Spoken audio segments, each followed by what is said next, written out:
Friends முதல்ல வந்து சாதம் எதில் செய்ய போகிறோமோ அந்த பாத்திரம் எடுத்துகிட்டு அதில் வந்து ஒரு 5 கரண்டி அளவுக்கு நம்ம எண்ணெய் விட்டுக்கலாம். ஃப்ரெண்ட்ஸ் நம்மளுடைய மணப்பெண் சமையல் வீடியோ பார்க்கும்போது வீடியோ கீழே இருக்க ரெட் கலர் சப்ஸ்கிரைப் பட்டனை ப்ரெஸ் பண்ணிவிட்டு பக்கத்தில் இருக்க பெல் ஐக்கானை கிளிக் பண்ணும்போது நீங்கள் ஆல் செலக்ட் பண்ணி கிளிக் பண்ணி வச்சிட்டிங்கன்னா உங்களுக்கு புதுசாக வரக்கூடிய வீடியோஸ் உங்களுக்கு நோட்டிஃபிகேஷன் அப்டேட் ஆகிடும் ஃப்ரெண்ட்ஸ்.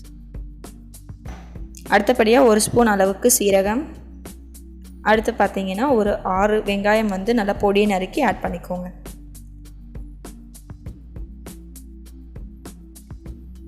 ஆட் பண்ணிவிட்டு கரெக்டாக ஒரு 2 நிமிஷம் வதக்கி விட்டுக்கோங்க.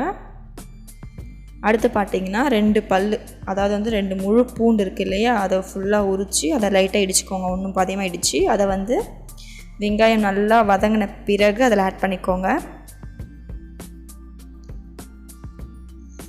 ஆட் பண்ணிவிட்டு வதக்கி விட்டுருங்க. நல்லா வெங்காயம் பூண்டு எல்லாம் வதங்கின பிறகு ஒரு 3 பழமான தக்காளி கட் பண்ணி ஆட் பண்ணிக்கோங்க.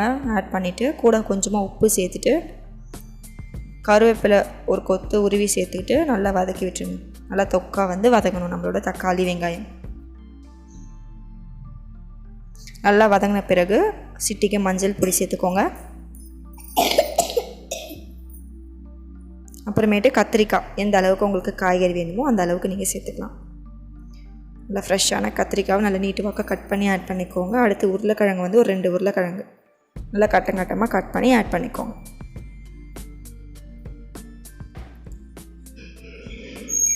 அடுத்து மசாலா சேர்க்க போகிறோம். அதுக்கு பார்த்தீங்கன்னா குழம்பு மிளகாத்தூள் வந்து ஒரு 2 கரண்டி அளவுக்கு சேர்த்துக்கோங்க. சேர்த்துட்டு எண்ணெயிலே லைட்டாக வதக்கிட்டு அடுத்தபடியாக பார்த்தீங்கன்னா ஒரு 2 சொம்பு அளவுக்கு தண்ணி விட்டுக்கலாம்.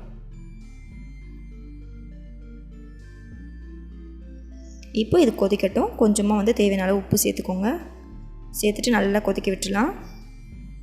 நல்லா கொதித்த பிறகு புளி வந்து நல்லா கரைச்சி ஆட் பண்ணிக்கோங்க. 1 கப் அளவுக்கு நான் புளி வந்து நல்லா கெட்டியாக கரைச்சிருக்கு, அதை நான் ஆட் பண்ணிக்கிறேன். ஆட் பண்ணிவிட்டு நல்லா கிளறி விட்டுருங்க.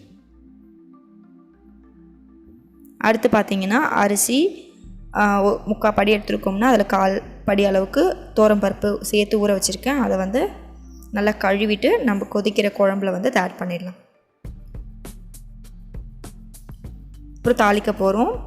அதுக்கு பார்த்திங்கன்னா தேவையான அளவு எண்ணெய், கடுகு, உளுத்தம் பருப்பு, கொஞ்சமாக கடலைப்பருப்பு நல்லா வதக்கிட்டு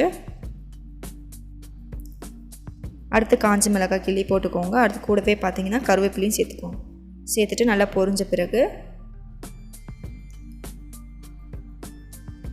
நம்ம சாதம் பார்த்திங்கன்னா நல்லா வந்து குழன்னு வெந்திருக்கும். அதாவது பார்த்திங்கன்னா நல்லா ஒரு கோமாக வெந்திருக்கும். அது கூட வந்து இதை ஆட் பண்ணிக்கலாம்.